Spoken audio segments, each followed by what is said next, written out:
The Battle of Fallujah is the biggest urban ground battle since Operation Iraqi Freedom was declared mission accomplished. The Americans knocked the hell out of the insurgents, block by block, house by house. The street fight is over, but Alpha Company carries on, hunting insurgents day and night in an area they call the wilderness of Zaidon. Everyone knows the Hajis are still around, but finding an enemy who doesn't want to be found is frustrating for Marines trained to fight.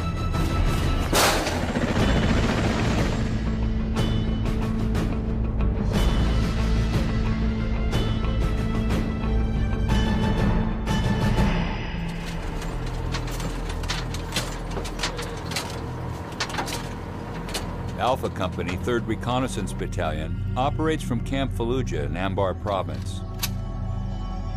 Their mission is counterinsurgency, a slow, tedious chess game with a hidden enemy. Captain Whitney, commander of 1st Platoon, constantly analyzes this enemy. I think you need to spend the majority of your time looking at the bad guys and trying to understand them. You know, who they are, why do they do what they do. All of which is going to help you target them. The frustrating part is the insurgents blend in. They look like any other Iraqi. They're very cautious and they don't assume any risk or come out unless they are pretty sure that they have the advantage and that they can get away. Alpha Company averages over 6 days a week in the countryside. 3 platoons patrol an area roughly 20 by 25 miles south and west of Fallujah. The Marines are ready and eager for the fight, but Gunnery Sergeant Big Daddy Croft knows it's not that simple. The ideal Marine Corps mission is, here's our enemy, this is where he's at, go kill him. The reality is that now you've got to find him in and amongst the population. The Gunny is Alpha's operations chief.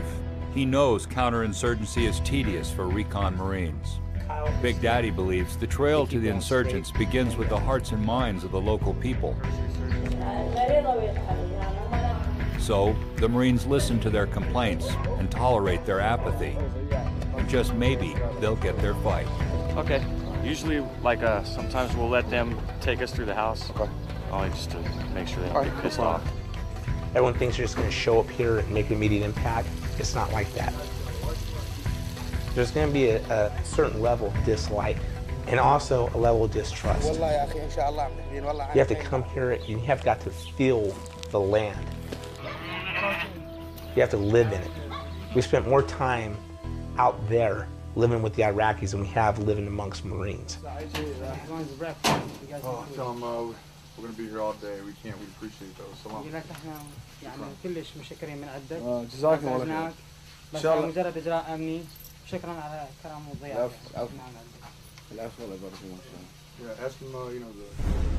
Second Platoon is heading out tonight, and I'm going along. I've been filming with them for the past 2 months. To protect our movements, Alpha 2 travels randomly, selecting destinations at will. For the next 5 days, the platoon will knock on doors and talk to everyone they can.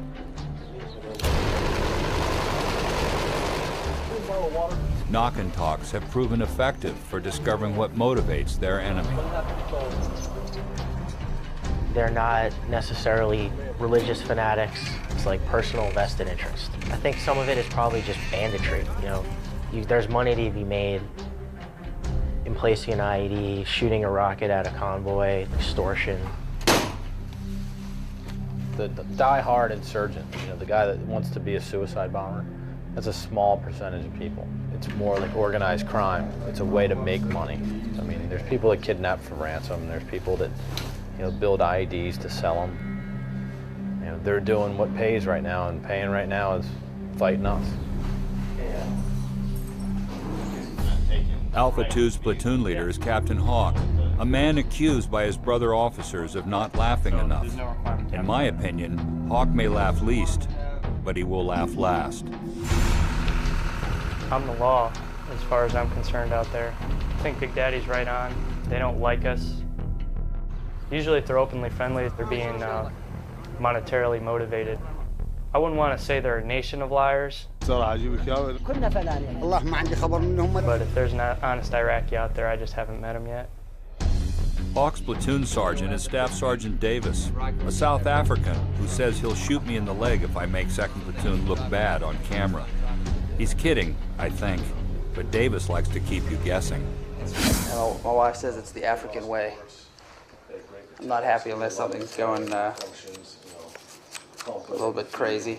Like if my sailboat's sinking, she says I get this look in my eye that scares her because I'm actually having a good time. But I don't know. Inside the team room, it smells like dirty socks.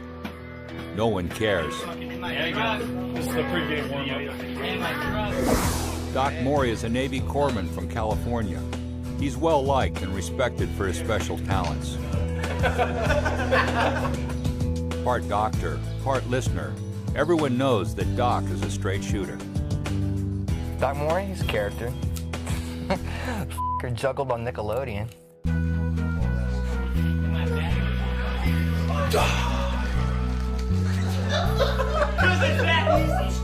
He's a really good dude. He's very intelligent, he's smart. Neanderthal area of induration, 2 separate subspecies. That's what I do. If one of the members in our team got hurt, I have more than enough confidence in Maury that he would, fix us up and get us back in the fight. We have our good times. We do. It's the juggling, the throwing the dance parties in the team room prior to going out on a mission. I don't want to grab someone else and have it. It's all a good time, but everybody understands that this is the business and that there are risks in the business. Standing here, watching Doc juggle and the guys relaxing, life seems simple. Maybe it's the risk, maybe the danger. Hard to tell. The odd thing is, at this precise moment, life feels good. My girlfriend doesn't understand it. She doesn't know why I do what I do, why I like to do what I do, because I could get killed. I don't think women will ever understand that. It's a guy thing. That sounds stupid to say that. It's a guy thing to go off to war and kill other people, but it's just a male thing. When we're all sitting around, as a big group, no one's gonna sit there and confide, and be like, I'm so scared, nobody wants to hear that shit. Call your girlfriend and bitch to her about how bad it is. We don't give a flying shit, you know what I mean? You let out a weakness like that, we're just gonna rank on you, Throw a pair of balls, come on.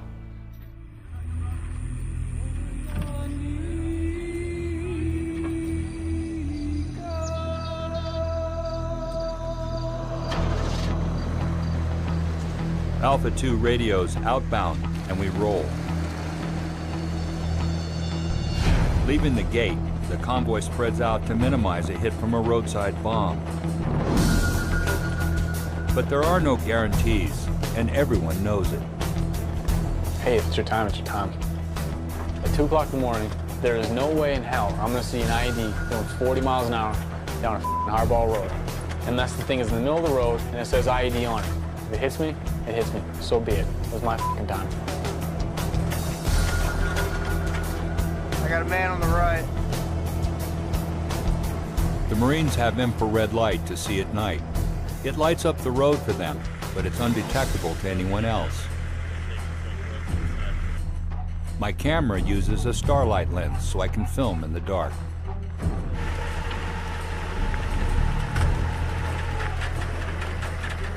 "30 minutes of twisting and turning down dark roads, and we roll up to our objective, the residence of a suspected former Saddam loyalist. The platoon and a detachment of Iraqi soldiers traveling with us surround the house. This house will be our base of operations or firm base for the next 48 hours. The concrete buildings provide protection from observation and indirect fire. On the other hand, kicking people out of their homes in the middle of the night does not generate goodwill. The owners are upset, but it won't change things. Captain Hawk informs them they will be paid when we leave. He gives them 15 minutes to get out. Reconnaissance is Really? Yeah, what's it? Their protests are useless. Hawk's decision is final. Davis sympathizes, but only for a moment. The longer this takes, the less time his men will have to sleep. They've got 5 minutes to get out of here, or I'm gonna put them out.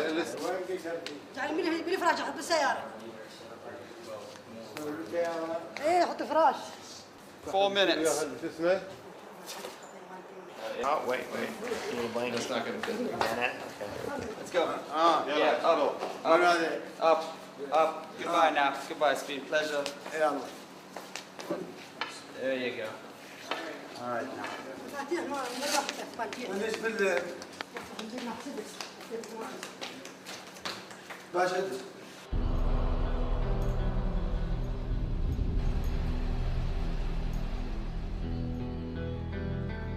Everybody beds down for a couple hours, gets a little rest, and then you start those morning knock and talks. And in midsummer in Iraq, it's going to be unreasonably hot by, 8 o'clock. All right. We're hitting these houses right here. So let's go. Team 3 begins their security patrol. Sergeant Stevens is team leader, call sign Spartan. Morning. Hello. Fallujah's dangerous now, though, again. They don't want us to go condition one of the birds. Good team leader, solid individual, strong Marine. He's built for action. That's what he likes. He's very disciplined, but he's definitely keen to fight. Is he a farmer? What does he do for a living? Sergeant Stevens is one of the hard souls in 2nd Platoon. He'd sneer at that idea, but let's put it this way. Sergeant Stevens doesn't waste energy. I'm a man of few words, period. I mean, I just don't say a lot unless I've got a lot to say. Yeah. Brad's personality is, it's a pretty hard personality. You don't see faults in him like you do a lot of other people. And so that sort of like makes this sort of superhuman aura about his leadership sometimes. I think that's how he maintains the discipline that he does. The barriers for their pens, sweep those. Stevens overlooks nothing. His leadership is an economy of style. Sarcastic, honest, and blunt. All right. Exciting, huh, sir? Yeah, there's a lot going on here. It's no longer the siege of Fallujah, it's just maintaining the peace and keeping the insurgency quelled. A lot of people are disappointed, but that's just the way it is, and I myself am disappointed, but I mean, that's the way it is over here, so what are you gonna do? Just pick a fight? Yeah. Shukran. Stevens' leadership is critical as summer temperatures climb and the hunt for insurgents intensifies. It's 8:30 a.m. and the day is already a scorcher. The tough part will be in another hour when it could hit 117 degrees. On a day like this, you can drink 8 liters of water and never piss. It sucks.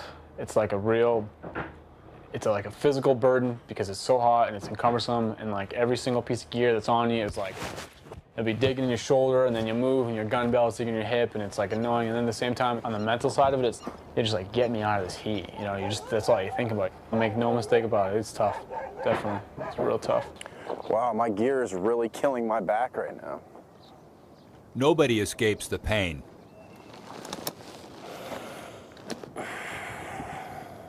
All right, take this road. And there are no excuses. Recon Marines have heard them all anyway. This is hard work, not for the weak of mind or body.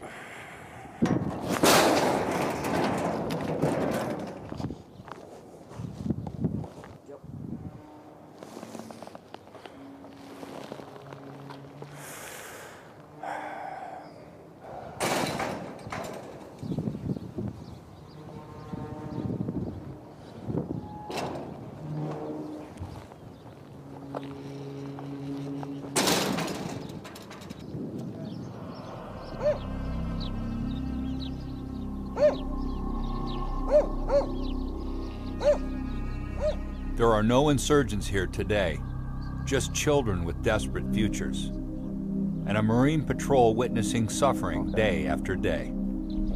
He's a guard for the school? Oh, okay. So he has access to the school?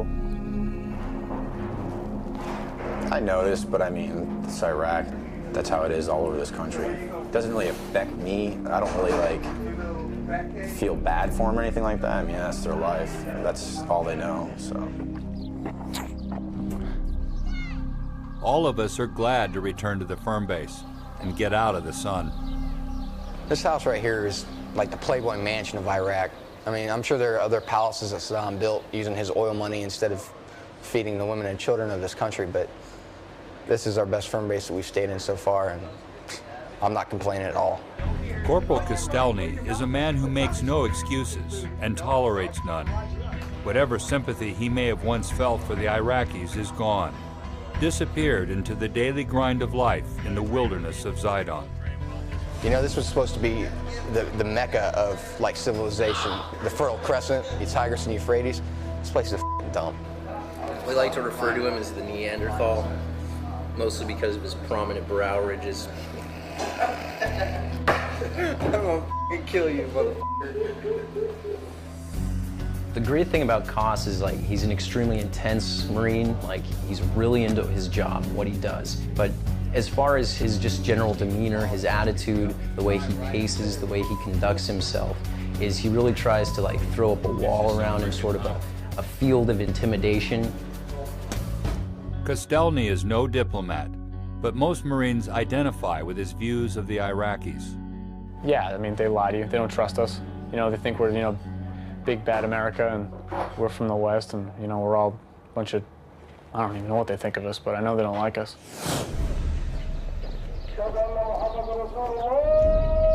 It feels like an oven at 4:30 p.m. when Sergeant Murphy and Team 2 move out. Staff Sergeant Davis says it's only a standard foot patrol, but I know he wouldn't be going along if that was true. Our first stop is a bombed-out bridge.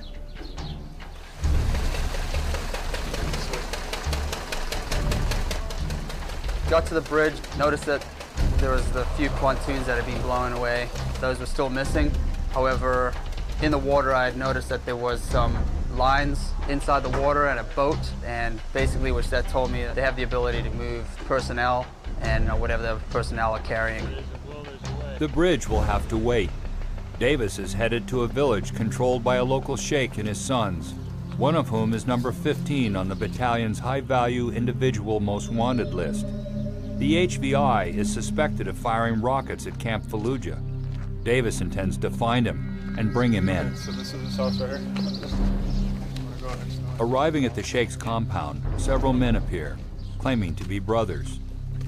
But ID cards prove otherwise. We had 4 brothers and a sheik, and all the names are different. So right there, that tells me somebody's not telling me the truth. So how do you bring him back to point? Just become blunt.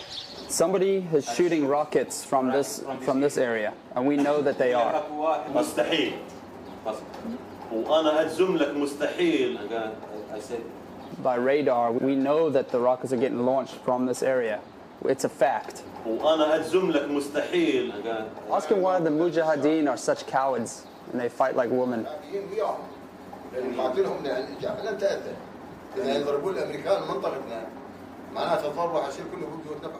The sheikh's son is not aware that Davis suspects him. Instead, he and his father turn their attentions to Major Richardson, the civil affairs officer who previously has given them money. The high-valued individual was like real friendly with us, and then he started lathering us up with the whole coalition forces are good and we're here to support you. So we started doing a little bit of circle talk. Eventually, we got him to admit what his real name was.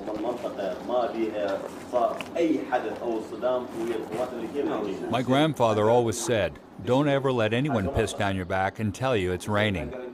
I wonder how that might translate into Arabic. Abruptly, Davis stands up in mid-excuse and leaves. A translation will not be necessary. Thank you. Call in, see if we can find out what we got on him. Because this is like the f***ing majors in there like, oh, this guy's doing such a good job for the neighborhood and but I think he's definitely a shady motherfucker. 6, this is 5. You have the full name that we have for this guy, right? That's affirmative. What I was doing was I was making radio calls just to get any follow-on information that I had and get confirming names and information that they had. Because some of the names match up, but then some of the key family names, like if they're all brothers, they should all have the same name in it, and they don't. So something's awry. By matching up cell phone numbers with family names, 2nd Platoon definitively identifies the Sheikh's son as HVI number 15. So that was the name? Matched up? Yeah. All right, bingo. You got him? He's going with us. You gonna walk him or one of you want to follow him? Zip tie him. I'm gonna hog tie him. I'm making like do the worm all the way back. I was just ready to arrest the guy and be done with it. The HVI was not going to give us any information there because he thought he was still in the clear. And I was ready just to zip tie him and get on my way. Turns out he's not such a good guy.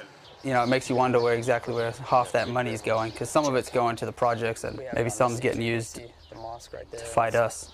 The one right off of it, I will mark it.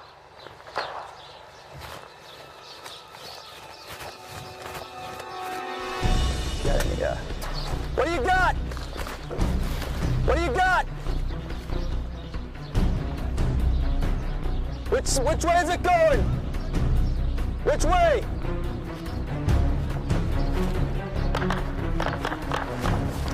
Move up, get behind the buildings.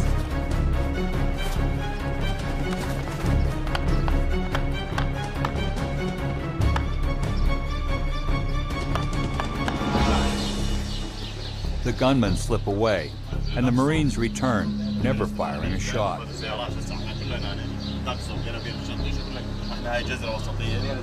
The suspect suggests it was a wedding celebration, but the Marines are done with this circle talk. We got guys on the roof that we positively ID'd.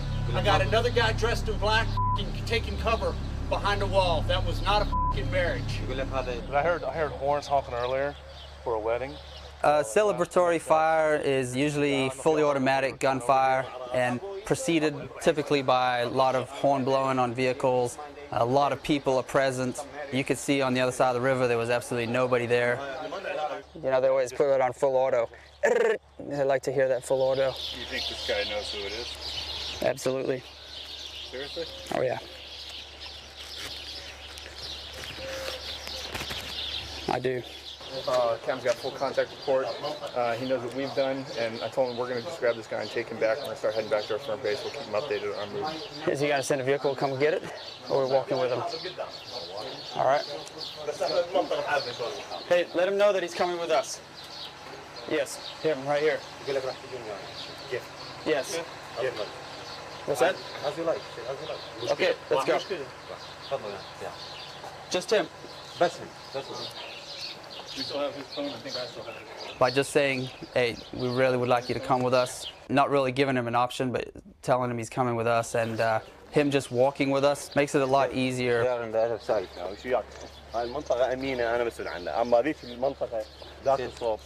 Let's go.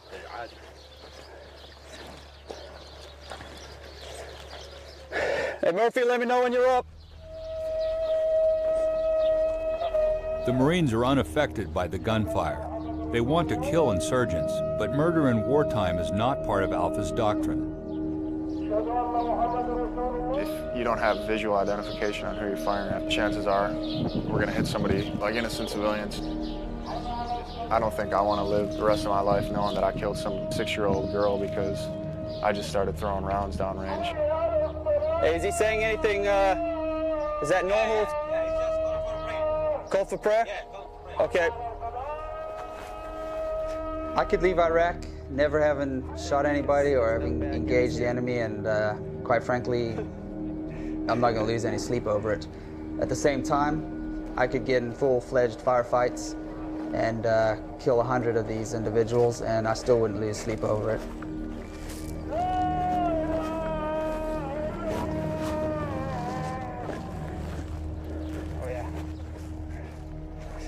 Day one is not over. We're on foot, and it's getting dark. Our movement is slow, cautious of roadside IEDs. There's two ways to find a mine with the metal detector. It's either going to go beep or boom. Either way you find it. We prefer the beep.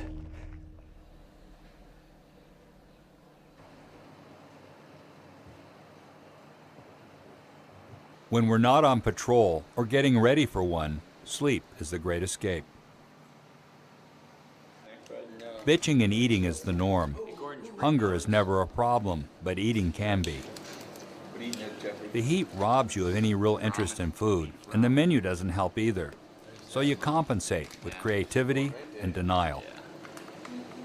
Wheat snack bread is supposed to substitute for a bun. What tastes like synthetic meat compressed into a type of patty, cheese whiz, and barbecue sauce. That's bad. Food being cooked makes it easy to forget MREs. The Iraqis offer to share their food, and I gratefully accept. Eating hot food while sitting on the floor doesn't bother me at all. After lunch, a convoy from Camp Fallujah arrives to pick up HVI number 15 for his interview and detainment, polite terms for interrogation and arrest. The legal system out here is crappy, and justice is uncertain. But this is war. All I know for sure is we leave here tonight.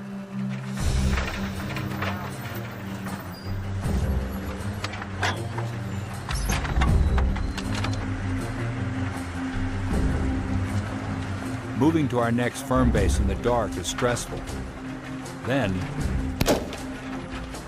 one of the Iraqi soldiers accidentally fires his weapon. The Marines are pissed. There is always concern things like that aren't accidental, but rather a signal to enemy insurgents announcing our position. I take things real personally.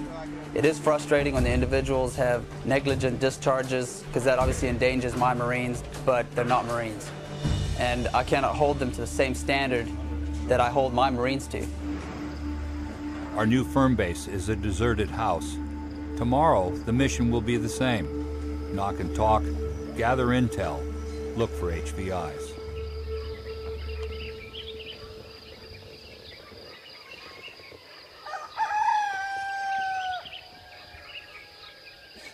The dawn seems peaceful enough, but to Sergeant Garrett, that doesn't mean too much. Team 1 makes a security sweep of the back alleys before starting our knock and talks.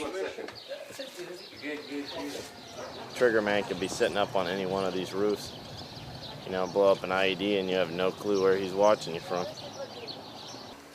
Big Daddy is right. Coaxing information from an apathetic people is never easy. Corporal Milbrand is Team 1's designated interviewer.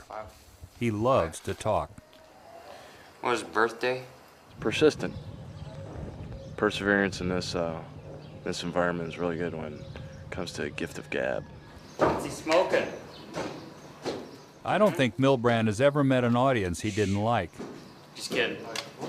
But he's no fool when it comes to circle talk. Every single Iraqi out here, the first thing out of their mouth is, oh, everything's good, you know, everything's fine, you know, nothing's wrong here. And you kind of play along with them a little bit, and then after a couple of minutes when they feel all comfortable, then you pull the bullshit flag and you're like, all right, you know, you just got mortared from your backyard. You tell them everything's fine. But denial is merely one of several experiences that awaits you when entering an Iraqi house. With these Iraqi guys, and they're like porn hounds. Like, it's ridiculous. Get them on a computer, all they want to see is porn. These are strict Sunnis too? Yeah. Yeah, strict Muslims, my ass. Zobai? Yeah. You, Behind the walls of their homes, Iraqis reveal information for many reasons other than patriotism. What's his sub-tribe? You'll be surprised sometimes brothers want to kill other brothers over land. Ready? Say cheese. Cheese? I'm not speaking English. You just spoke English, man. See, there you smile. I got you.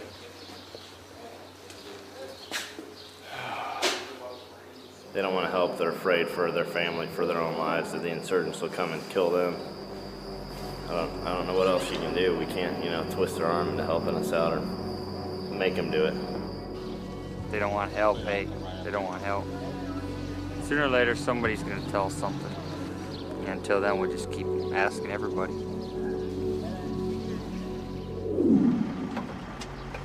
By 10 a.m., we're back at the firm base with nothing to do except sleep. But it's too hot for me. Davis can't sleep either. It's 90 degrees right now. In this room. In this room. In the shade. What about your plan for tonight? The battalion commander stops by to see Captain Hawk, then leaves. Everything seems peaceful. Suddenly, down the hallway, an Iraqi soldier is having a problem. We ran into a situation where we had a ISF guy who had been bitten previously, probably spider, throughout the course of the patrol. He was scratching his head, he wasn't bathing properly. It got infected, and that infection started moving at a rapid rate. Going back to camp would require a convoy and exposing the platoon to IEDs. Out here, it's a balance between a patient's needs and keeping guns online. If we can treat him out here, we will. Obviously, we don't want to drive around any more than we have to. We do the same thing for him as we do for our Marines. If I got bitten by a spider, I wouldn't be wanting to go back to the base and be like, I got bit by a spider. I got to go home. I tell these guys to fix me up out here. That's why we bring them. Solve our problems. This is 10 milligrams of morphine. This is actually his second dose. Jeremy has started picking on his head a little bit. We're going to have to actually make a small incision and debride the infection that's in his head right now. So he's probably going to be a little excited after this. Essentially what we're going to do is we're going to try and fit in a cotton tip applicator and break up some of the innervations of the infection and try and get as much infection out as possible. Patient's dosed with about 20 milligrams right now of morphine because this is going to bring him off the table. Is this a possible evacuation? Yes, it could very easily turn into that kind of a situation. One of the big problems we have with guys getting infections while we're out in the field is that what he's experiencing now is not a big deal when it begins, but within a couple of days, and we may not be going back to the mech for a week, it can very easily turn into a big deal. In our sack.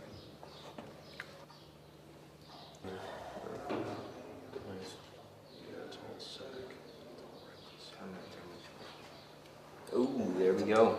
You want a close-up of this, Gordon? That is as successful as you can get right there. Let him see.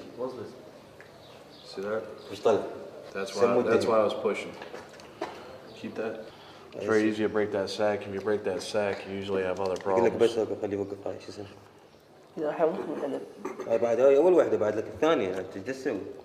It's good stuff, isn't it?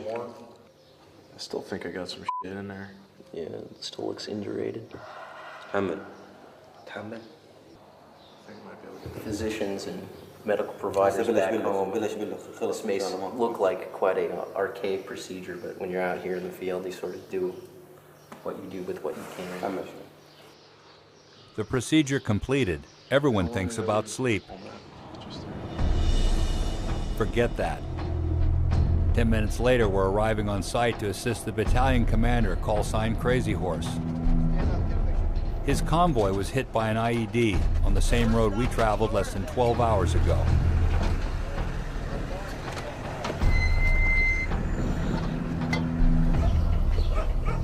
"30 minutes after the explosion, it's doubtful the triggermen remain in the vicinity, but the hunt begins. Over here.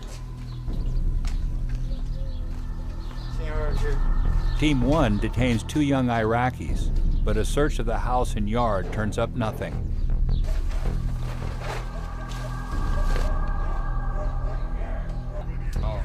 Sergeant Garrett lets the men go. Roger, we have 2, but they were the guys driving the truck.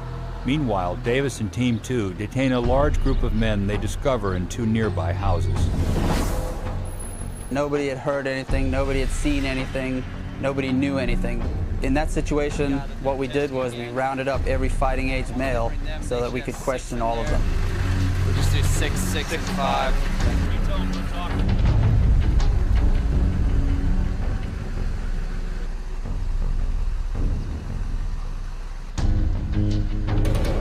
These 3 men test positive for explosive residue. They're lucky to be alive. You want to put all 3 of them in the hole? Yeah, all 3 of these clowns. There's no doubt in my mind that those 3 individuals could have been shot. So that just demonstrates the discipline that the troops do have. And yeah, it's unfortunate that we aren't able to go ahead and eliminate them.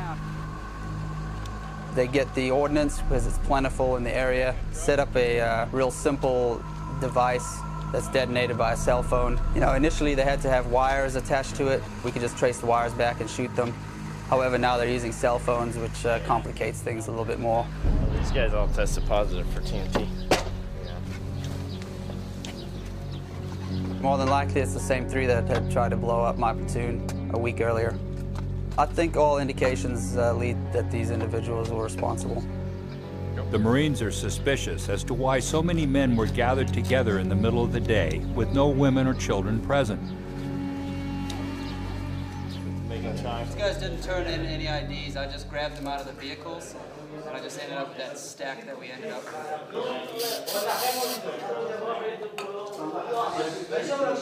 Captain Hawk orders every detainee be tested for traces of explosives.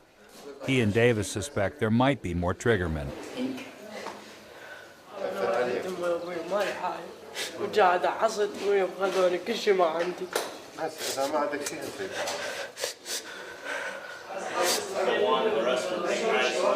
You don't have to be an explosive expert to in place IEDs, and unfortunately that's the beauty of it, simplicity.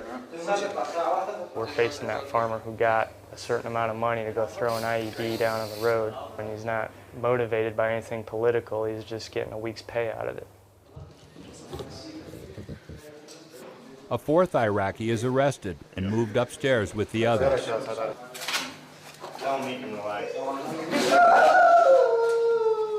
All of these suspects are eventually found guilty. Stop being a pansy.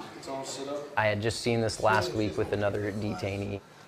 I did a quick head-to-toe assessment of his vital signs, and there was realistically nothing wrong with him except maybe he was suffering from a great deal of anxiety because he was going to jail.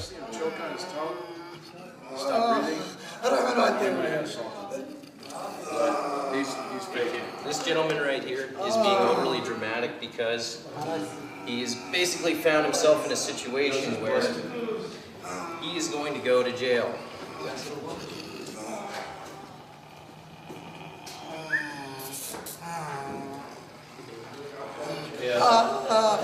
Yeah, you're not sure how you get the goods turned over, right? All this phony theatrics and crocodile tears might fool some people. It just angers Kostelny. They cry like swine. Not that this culture is a subhuman culture by any means, but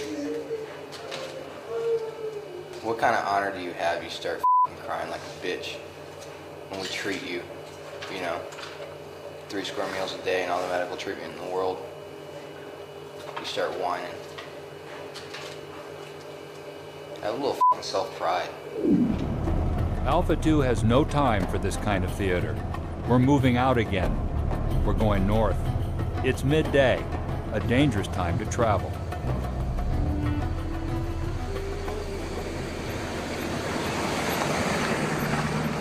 Hey, Con, you know what? Why? My little sister, back in the States, can dial up some numbers and call somebody anywhere she wants to and have perfect reception. And not only that, she can take a picture, snap, and send that just as quick. Meanwhile, the Marine Corps and the rest of the armed services still decides to use this, which only works if God likes you. God doesn't like us. Shut the up. I'm sorry, Kosh, I took the attention from you. Oh, you are one to talk, dude. I'm Kostelny, I need attention. We're in our 3rd firm base in 4 days. Security patrols report nothing unusual. Where that's easy to collapse down. Monotony and hot weather make the guys restless. Without action, 2nd Platoon copes with the mundane with black humor and adrenaline. I always wanted to see what like a full bat swing would do to somebody's face if you hit them like right in the nose. It would probably hurt really bad. Just the nose, all that swing. Yeah, but who would swing it? Like Barry Bonds? No, me. Shit, I wouldn't want to get hit by Barry Manilow swinging a bat full. I just wanted to see, Full bore. see what it would do to like a human face and like head. You're a little odd, Schmidt. That depends. Why don't you just hit a coconut? Wouldn't be the same, man. Trust me, I thought this through. Yeah, it sounds like it. It's Virgin Mary. Rough waters. There's my smallpox scar. I got the red lines in Australia. You can see the sea turtle in there, and then the wave coming up around it. I picked it out. It was my first one. I liked it. On my back, I have my childhood heroes, Calvin and Hobbes. I got this cross that one of my buddies drew up. Looks like a cartoon head. Yeah, it does. F*** you, Perry. Oh, damn. Well, so far our count is 5 out of 22 guys don't have a tattoo. And the only other thing I want to know is why do you eat a French fry and you won't eat it where you touch it with your fingers? Unhygienic to eat the whole fry. Unhygienic. We're living in a fucking Haji house. Shitting in a hole in the ground, man. You're talking about unhygienic. Fucking guy. Out here, you can't stay wired tight 24/7. It'll break you. Don't think these Marines are full-time knuckle draggers either. That's only an image. They're aggressive, no doubt. So when Iraqi soldiers challenge them to a wrestling match, they gladly accept.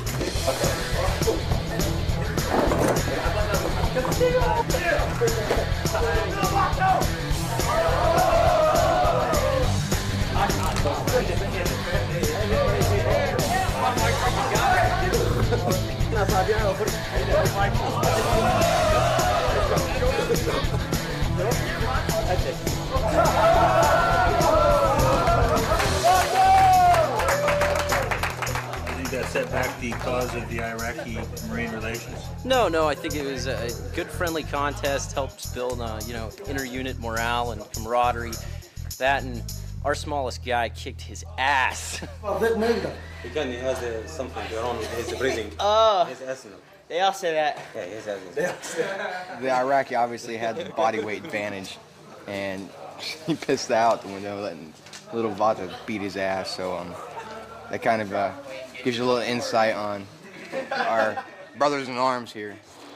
It was only entertainment, but Castillo had a lot to lose. I couldn't even think about if I lost. The cost would be on me, just nabbing in my ear. Everybody. It's always real. Sometimes it's fun, but it's never real fun. Patrolling in the wilderness of Zaidon is the job, and nothing is easy out here. One day it's 115, the next 118. Out here, you adapt and improvise, or you fail. I think we should see if they can get through. No, we just ground guide them. It's never personal. It's just the way it is. Alpha 2 must work together. Let's get everybody out of the vehicle except the driver. Never getting too up, never getting too down. We all volunteered for this job. We're professionals, give 100% whether we like it or we don't like it. Usually it boils down to the guy to your left and the guy to your right. You know they're doing their best to take care of you, so you do your best to take care of them. Alpha Company's commander is Captain Barr. He's aware that the monotony of the mission can lead to complacency, a tendency to relax, maybe drop your guard. That's dangerous thinking.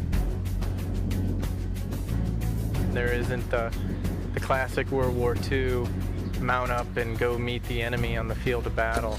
Here it is the constant drawn out patrolling, and then when the heat's just absolutely sapped you and you got to take a break, that's when they're going to try and get at you. And that's the type of stuff that you just you can never totally let your guard down.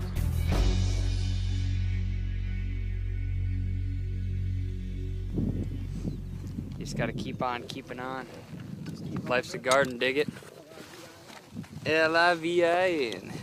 You definitely have to learn when to be able to stand down, relax, and where you need to know when to kick it up, because you might have 100 times where there's nothing going on, but that one time that you decide that you're gonna maybe not cover your buddy's 6, that's the time that you're gonna get hit, and that's how people die out here, just getting complacent.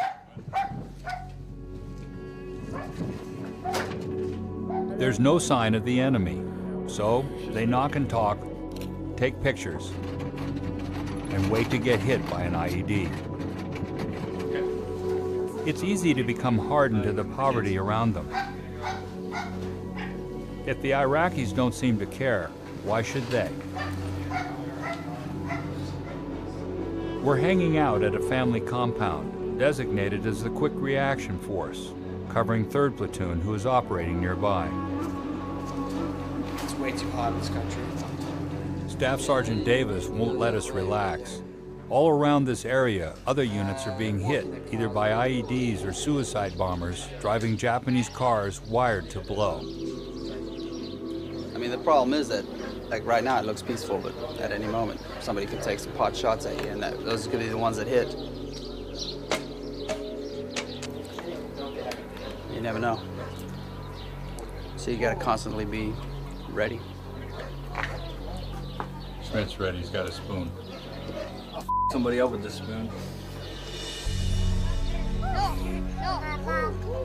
This young girl is catching hell from her older sister and younger brother because she is being too friendly to us.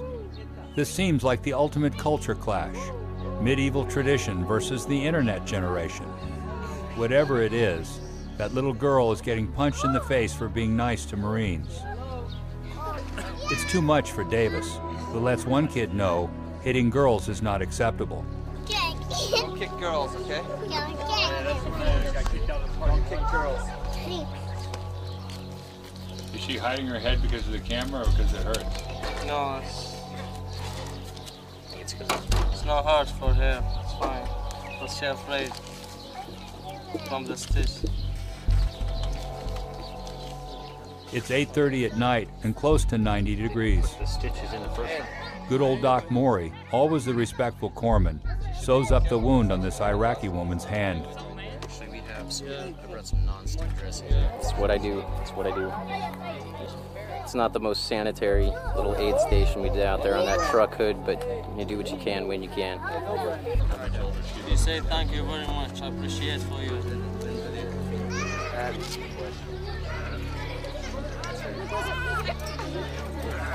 وديها الباش يلا.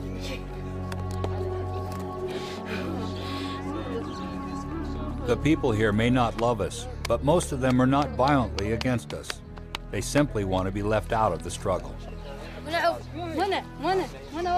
want to be able to raise their sheep and goats and kids and, basically just survive like they have been doing for thousands of years. So they're strong people. They'll survive. Specific flower.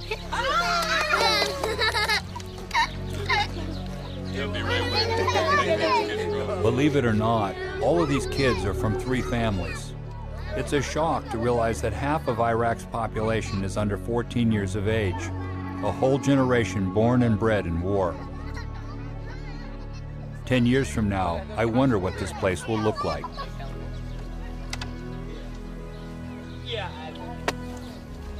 We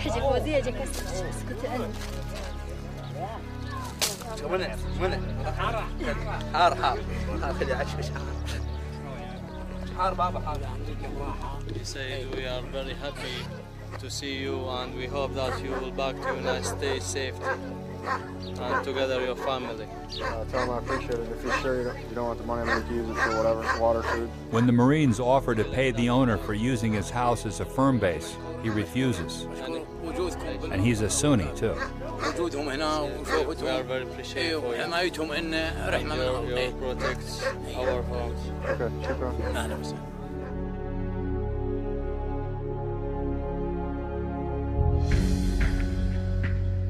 So, what about Marines like Kostelny, or Maury, or Davis. You might think you know these guys and form instant judgments. That would be a mistake. Because out here, the only thing that's instant is death. And then judgments are meaningless. Judgments. We all make them. Clothes, looks, jobs, table manners. The list is endless. Marines are no different. Especially recon Marines. Anyone that takes anything negative and tries to throw it against us, as in like I'm dishonoring myself, my team, my platoon, and my corps, they can f off, because that's what I'm not here to do. I'm here to accomplish the mission and get the job done. You got a great Marine. Could you imagine taking Joe Schmo, college kid, and putting him in the same room as Castelny for a couple hours? You know, I mean, Costa's a good guy. I don't know. There's a lot of things that I think people take for granted. Everyone here is a volunteer, and because of that, everybody knows why they're here. I'd like to think that we're serving our country, but me personally, I don't see what I'm doing now as that heroic. I see it as a job I have chosen to do, and I'm going to do the best I can at it.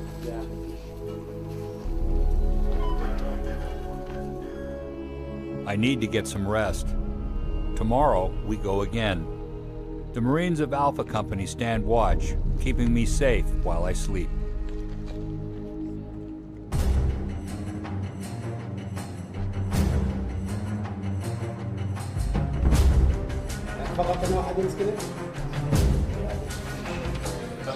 Nobody on fire that thing.